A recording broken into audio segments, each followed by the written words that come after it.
இந்த 2026ஆம் ஆண்டு எப்படி இருக்க போகிறது அப்படின்னு பார்த்தா, 25ஆம் ஆண்டை பற்றி நம்ம பேசுகிற போதே சொன்னோம், தங்கத்தின் விலை மிக அதிக அளவுக்கு உயர போகிறது, ₹1,00,000 தொட போகிறதுன்னு சொல்லியிருந்தோம் இல்லையா?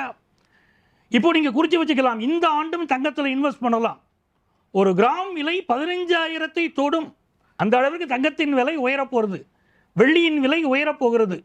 அதனால் மிகப்பெரிய அளவிற்கு நமக்கு தங்கத்தின் விலை உயரப்போகிறது, வாங்கி வைக்க தயாராகிக்கணும். ரியல் எஸ்டேட்டில் நிறைய இன்வெஸ்ட் பண்ணலாம், நல்ல லாபத்தை தரும்.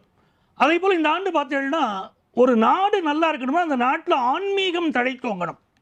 பாரதியார் சொல்வார், பாரத நாடு பழம்பெரும் நாடு, நீர் அதன் புதல்வர் நினைவகற்றாதீர்னார். அப்போ அந்த மாதிரி இந்த பாரத நாட்டில் பிறக்கிறதே மிகப்பெரிய யோகம். நம்ம ராமலிங்க ஐயா சொன்னார், இந்திய திருநாட்டை பற்றி பேசுகிறேன், தமிழ்நாட்டை பற்றி பேசுகிறேன் அப்படின்னார். இந்த பாரத நாட்டில் பிறக்கிறது யோகம். இந்த பாரத திருநாடு ஆன்மீக பூமி. அப்படி நிறைய ஆன்மீக எண்ணங்கள் இந்த ஆண்டு தழைத்தோங்க. இந்தியாவில் மட்டுமில்லை, உலக நாடுகளெல்லாம் ஆன்மீகம் தழைத்தோங்க போகிறது. ஒரு பக்கம் ஆன்மீகம், இன்னொரு பக்கம் பொருளாதாரம். இந்தியாவுடைய பெர் கேபிட்டா இன்கம் நல்ல பெருகக்கூடிய ஒரு ஆண்டு. டாலருக்கு எதிரான இந்திய பணத்தின் மதிப்பில் வீழ்ச்சி இருக்கும், ஆனால் பெர் கேபிட்டா இன்கம் அதிகரிக்கும்.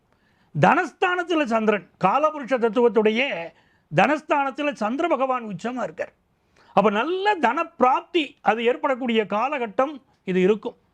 மருத்துவத்துறையை பற்றி நம்ம பீமராஜ் ஐயர் அவர்கள் அழகாக சொன்னார்.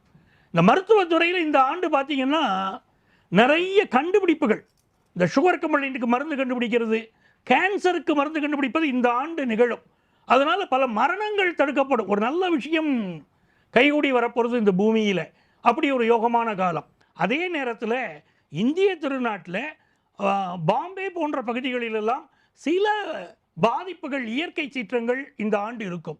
தமிழகத்தை பொறுத்த வரைக்கும் தமிழகத்துடைய தென்பகுதி, அதை சனி பகவான் பார்க்கிறார் கன்னிராசியை. அதனால் தமிழகத்துடைய தென்பகுதிகளிலெல்லாம் இந்த ஆண்டு கொஞ்சம் இயற்கை சீற்றங்களோ மக்கள் போராட்டங்களோ நிறைய இருக்கக்கூடிய ஒரு ஆண்டாக இருக்கும். இந்த யார் ஆட்சிக்கு வருவார் அப்படின்னு ஒரு எண்ணம் மனசில் ஓடிட்டு இருக்கு. யார் வரப்போகிறாங்க? அந்த புகழ்பெற்ற நடிகர் வருவாரா? பழம்பெரும் கட்சியே ஆட்சிக்கு வருமா? இப்படி ஒரு போராட்டம் இருந்துட்டு இருக்கு. இந்த காலகட்டத்தில் செவ்வாய் பகவான் ஒரு முடிவெடுக்க போறார். கடக செவ்வாய் அது ஒரு வலிமையான ஒரு சூழ்நிலை. கடக செவ்வாய் கடகத்தில் செவ்வாய் நீச்சவங்க ராஜ யோகம் பெறக்கூடிய ஜாதகங்கள் இருக்கின்றன. அவர்களுக்கிடையே தான் இந்த ஆண்டு போட்டி இருக்க போகுது. எப்படி இருந்தாலும் ஒரு நிறைய சீட் எடுத்துட்டாங்க, ஜெயிச்சிட்டாங்க அப்படின்னு யார் வந்தாலும் வர முடியாத சூழ்நிலை, ஒரு கூட்டணி அமைக்க வேண்டிய சூழல் மாதிரியான ஒரு அமைப்புகள் எல்லாம் இந்த ஆண்டு ஏற்பட போகிறது.